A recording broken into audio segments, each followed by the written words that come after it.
Hello viewers, I am Lakshmi Padmanabhan. Welcome to Gandhi Hacks in South Africa. In the last episode, we saw Mohandas Gandhi reaching Pretoria after a long and tortuous journey where he had to face many an instance of racial hatred. Now in Pretoria, we find Mohandas Gandhi busying himself on three fronts. First, of course, was the legal case, the case between Dada Abdullah and Tayyab Khan. Secondly, he finds himself amidst a number of Christian friends. Muslim friends also join, various other religions also he takes an interest in. The circle of friends grows there. And thirdly, he finds his vocation in life, and that was public service. Of course, the priority was given to the legal case. He was there to address that issue. The very next day of his arrival, he meets A.W. Baker, the attorney of Dada Abdullah and Sons. Baker told him at the outset that it was not exactly a barrister's job that Mohandas Gandhi was supposed to do there.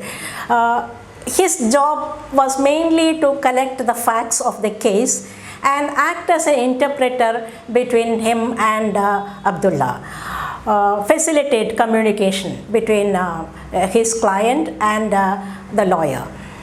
A.W. Baker, though his profession was law, his heart was in his religion, in spreading it. He was a fundamentalist Christian. Fundamentalist I use in the original sense of the term. He was the director of the Christian mission there. He had established a church of his own and he would conduct prayers there. The beauty of A.W. Baker was that he was not a racist. There wasn't an iota of racism in this person. His great passion was to find converts to his religion. Gandhi's interest in religions, especially the religion of Christianity, grew because of the association with Baker. Now, coming back to the case, Gandhi collected all the facts relevant to it and he separated those facts which were in favor of his client. He closely observed what A.W. Baker and his assistant were doing with these facts. They were separating some from them and concentrating on some others. Gandhi followed all these things and it was a kind of workshop for him. He was seeing the practical angles of the lawyer's work. Also, he began to feel as he was paying attention to all these things that this was going to be a long drawn out legal battle in which both parties are going to suffer huge financial loss in terms of lawyers' fees.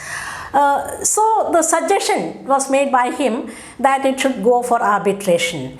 His client Abdullah was all for it because he trusted Gandhi fully, and Tayyab Khan needed some persuasion, but finally he also came round to the idea of arbitration. This approach was unconventional.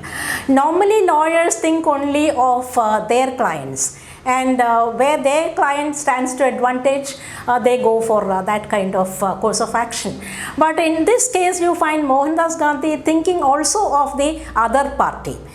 He was keen that neither should face big loss in this matter.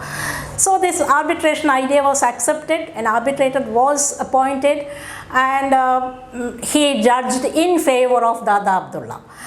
The judgment was that Tayyab Khan should pay the entire amount that was due to Abdullah. Normally that would have been the end of the matter. But in this case, Mohandas Gandhi did not stop with that.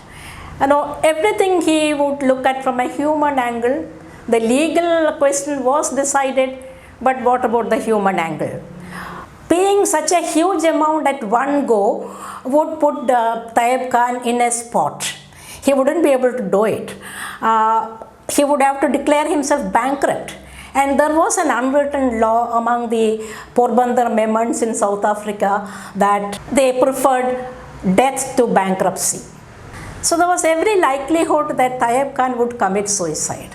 Now Gandhi wanted to avert that at any cost. So he suggested that the payment be made in installments. Now Dada Abdullah had to be persuaded to accept it, because initially he was in favor of getting the complete amount, but finally he came around, he rose to the occasion, and Tayyab Khan was hugely relieved by the decision. He agreed to pay the entire amount in small installments over a long period of time. So both the litigants were happy with this conclusion, this decision, and most happy was Mohandas Gandhi, because for the first time he was able to appeal to the good in human beings and succeeded in it. This became the ethical foundation of his legal practice, and he realized that the lawyer's duty was to bring the people together, the two people in a case together, and not to perpetuate the enmity between them. We have already seen that Mohandas Gandhi was a lawyer with a difference. Now, this was evident right when he stepped into Pretoria. Before the legal case was taken up, he had met Tayyab Khan, but it was for another purpose. He wanted to meet the Indian community there in Pretoria. And Tayyab Khan was as influential in Pretoria as Dada Abdullah was in Durban. Tayyab Khan agreed to do it very happily, and he organized a meeting of all the Indians in Pretoria. It was at a prominent merchant's house that they met. The attendees were mainly Muslims from Porbandar. There were also a few Hindus. Mohandas Gandhi made the first successful public speech in his life. We have seen him failing at this task earlier. He would stand up and not a single word would come out of his lips, and he would be forced to sit down. This had happened many times in the past. But this was a very different occasion, and this speech was a very well thought out endeavor on Mohandas Gandhi's part. It was a speech intended to turn the Indian community into a task force, into an organized force of protest against some of the things that were happening. Now, why he wanted to meet the Indian community there is also very interesting. The interest was triggered by the happenings on the way from Durban to Pretoria, all those instances of racial hatred, and the thoughts and reflections he had in that railway waiting room at Maritzburg.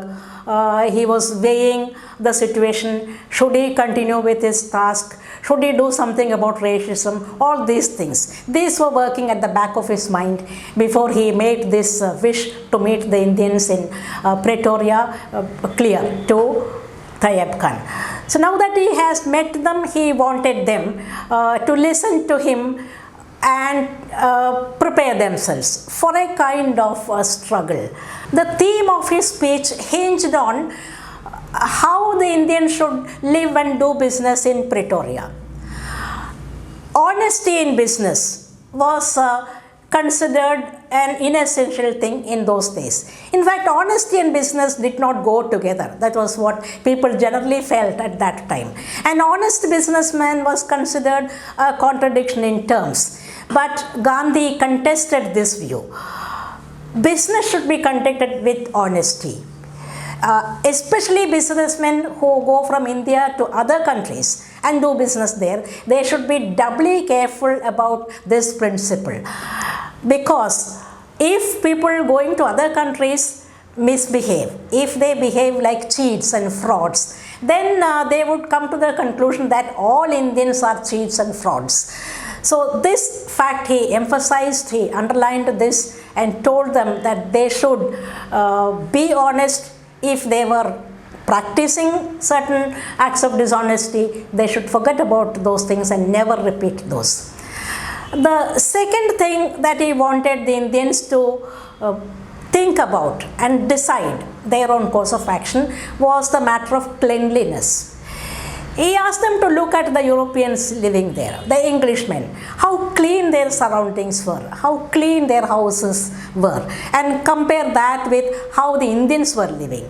They were prepared to live with any kind of unclean surroundings, dirt and stinking air and all that.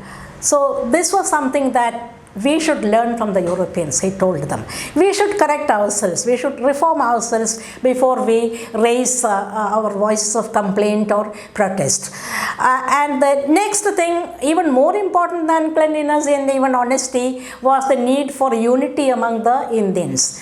All the Indians working there in various capacities, whether they were Christians or Muslims or Gujaratis or Tamilians or Hindi speaking, they should all be united. They should behave like the sons of Mother India. Now the speech was very impactful.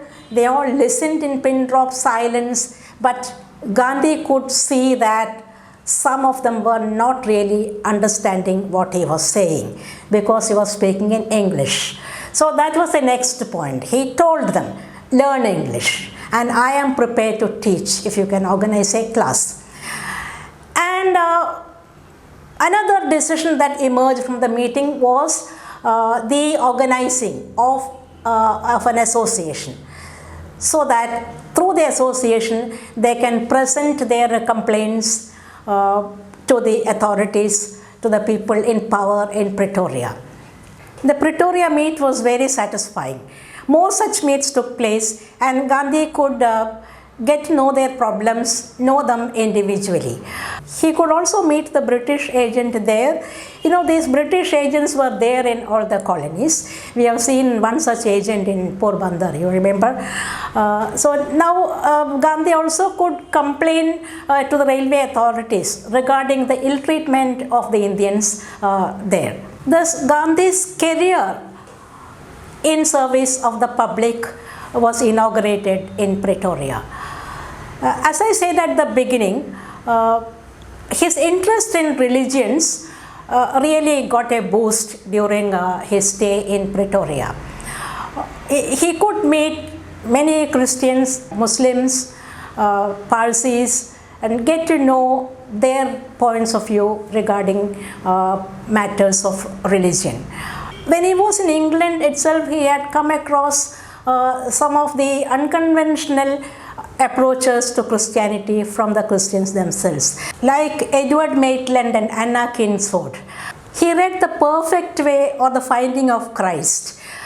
He also read the new interpretation of the Bible sent to him by Maitland. In fact, they were in touch. He appreciated this non-fundamentalist approach to Christianity that really had links with other religions as well. He also read the Quran there, and he had discussions about Islam with Dada Abdullah himself. Mohandas Gandhi spent 1 year in Pretoria, and that he considers a most valuable experience in his life. He pays glowing tributes to that period of his life in Pretoria. On the three fronts which I mentioned earlier, he could really shine. He could improve himself, be enriched. In Pretoria, he got opportunities to learn public work, and he also discovered that he had a flair for it. It was in Pretoria that he got in touch with the other religions in a more intimate manner, and his awareness of other religions became an active force in his life. And thirdly, and very importantly, one should say, he got a practical awareness. He got a grip on his own discipline, and that is the practice of law. So it was a very rich time that he had in Pretoria. He returned to Natal enriched by all this experience. What happens in Natal on his return, we will see in the next episode. Thank you.